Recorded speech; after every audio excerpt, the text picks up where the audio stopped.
Hello everybody, and welcome to another video from my series Quick Thoughts On, in which I always talk about different stories from the rich Star Trek universe. 30 years and a month ago, Season 3 of Star Trek The Next Generation premiered. It started with an episode called Evolution, and these are my honest opinions about it. Season 1 was hit and miss. It had a bunch of brilliant episodes and a bunch of stinkers.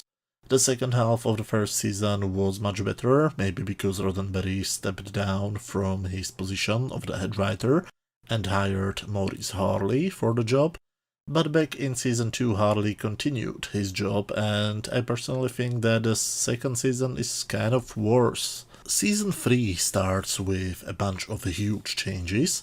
First of all, Maurice Harley left the production. He was assured by Roddenberry that he will have the full control of the show, but whenever a writer didn't like some of the decisions he made, he went to Roddenberry, who very often took the side of the writer and not the side of Maurice. Not being able to work in such an environment, he left the team, and he wasn't the only one. They hired Michael Wagner to be the new head writer. If you ask, who? That's because he left the position after only 4 episodes. Dorinda Ricewood, the costume designer for Season 2, also left and was soon replaced by Robert Blackman, who has created new uniforms for the crew, and he created new uniforms again in only a couple of weeks later. The phasers were redesigned together with the tricorders. The cinematographer, Ed Brown, retired and was replaced by Marvin Rush, who brought a brand new look to the show. A brand new, smaller 4-foot model of the Enterprise was built too, because the one built in 1987 by Industrial Light and Magic was way too big and hard to work with in weekly shoots. Unfortunately, I think that the 4-foot model is much uglier, but we will talk about that in a later video. Also, Dr. Pulaski is gone, without any explanation, and got replaced by Dr. Crusher, who returned after a 1-year break. So yes, we start the third year with a completely different look and feel of the show, having huge changes behind the scenes, and also in front of the camera. And I'm not even talking about smaller changes like Worf and Geordi getting a promotion. It almost feels like a completely new show, and many people would say a much better one. And I kind of have to agree. Star Trek The Next Generation seasons 3 to 6 belong to the best science fiction television I have ever seen on TV. The episode starts with a breathtakingly beautiful shot of the Enterprise exploring some space phenomena. Now, I'm not going to even try to explain the scientific mission of this episode, it's not really important.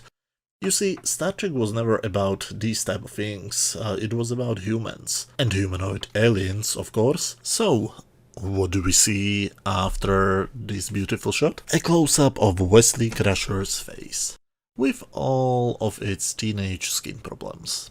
But this is actually a big part of the plot. He fell asleep to work, and he forgot to lock up a bunch of nanites who escaped.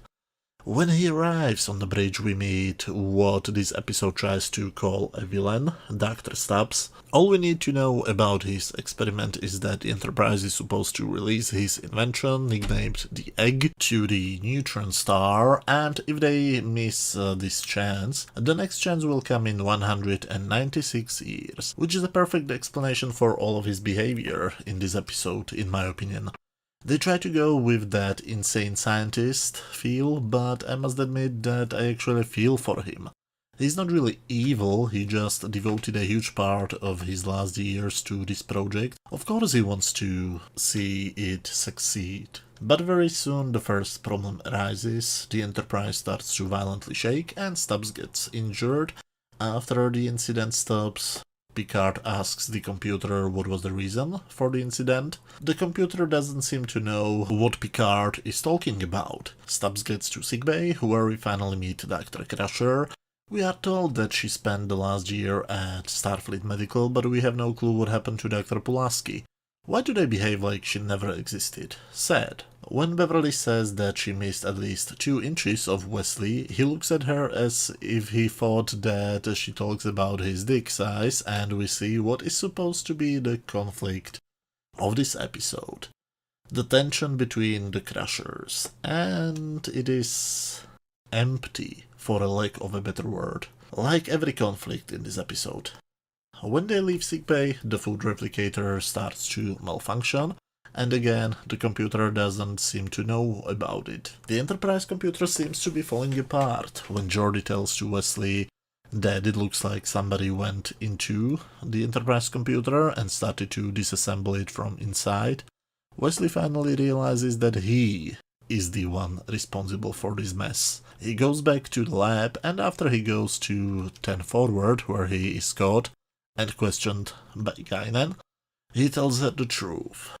He experimented with nanites, tiny microscopic robots, which are supposed to crawl into humanoid organisms and fix them from inside, and 2 of his improved nanites have disappeared when he slept in the lab without properly closing the box in which they were.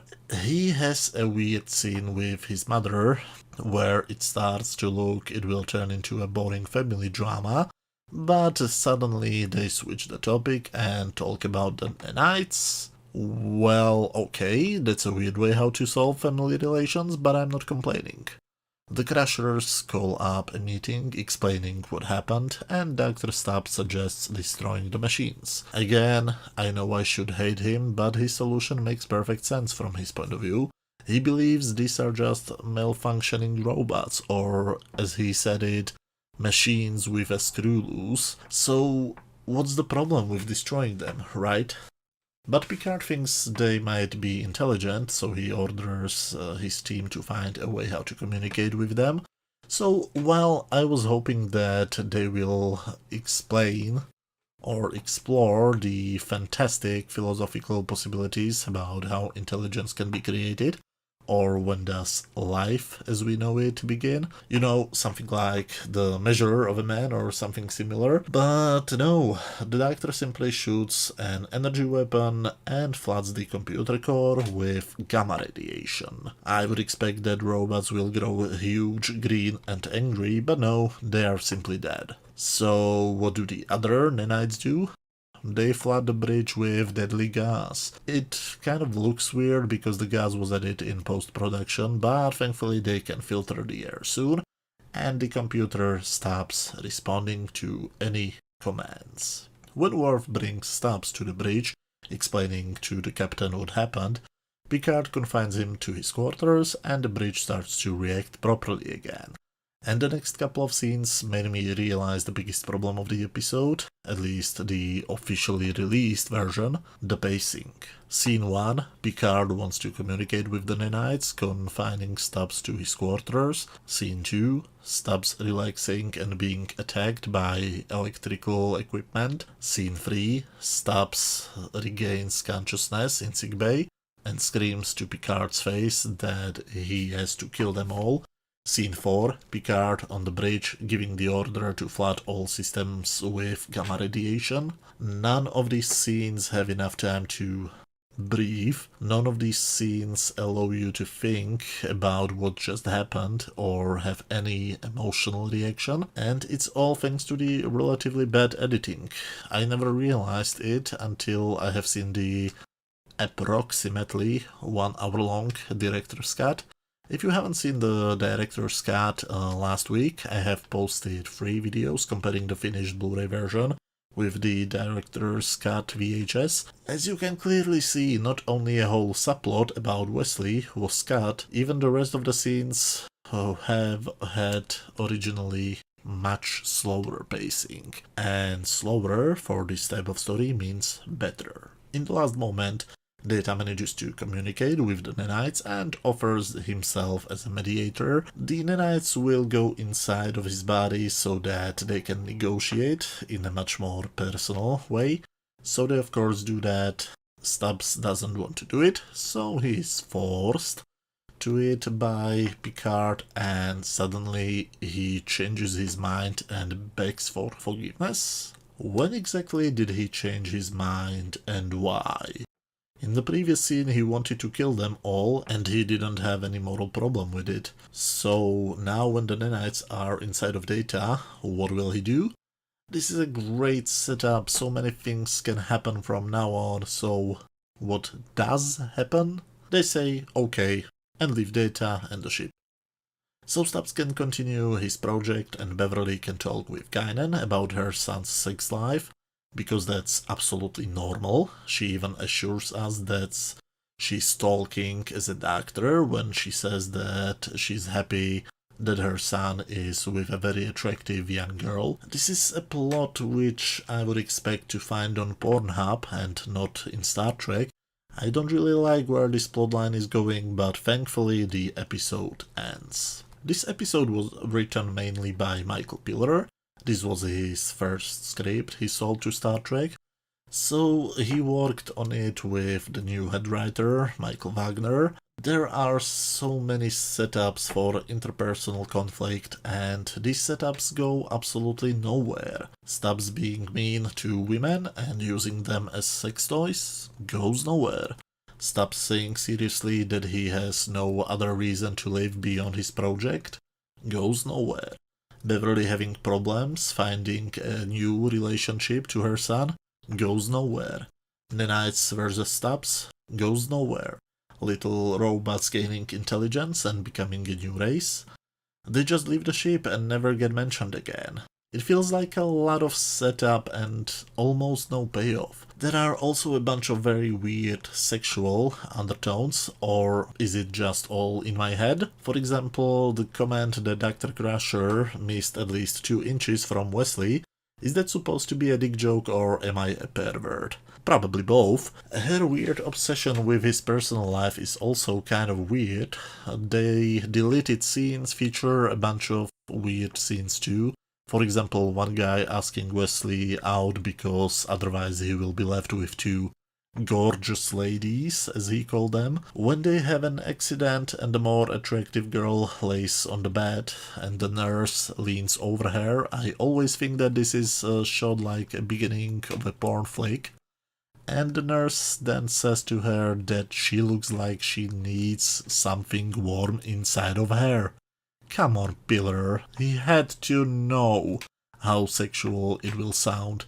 This just had to be intentional. Or there is the second possibility that I'm just a big pervert. Overall, while I absolutely love how this episode looks, and I like what the episode is about and what it's trying to do, the only enjoyment I get from it is the enjoyment which I create in my own head. It just feels mostly empty, mainly because of the quick editing. On my standard scale from 0 to 10, where 0 is complete garbage, 10 is a masterpiece, and 5 is just average, I would give the director's cut a 7 out of 10, and the finished aired version only a 5 out of 10. I'm not a huge fan of this one, but what did Rick Berman and Gene Roddenberry think about it? Well, after Michael Wagner decided to quit, Berman and Roddenberry decided to hire Piller as the head writer. He later became the executive producer of all later Trek shows with the exception of Enterprise, and he was also the co-creator of Deep Space Nine and Voyager, and he also wrote Star Trek Insurrection. But as I always say, these were all just my personal opinions. Let me know, what did you think about this episode? Do you agree with me? Or did you love this episode? Or maybe did you hate it? Let me know down in the comment section. And I have a quick question. Do you like the videos in which I compare the different versions of each episode? Because I'm thinking about doing a video for each of them from season 3 on. Let me know what you think and see you in a couple of days. Bye.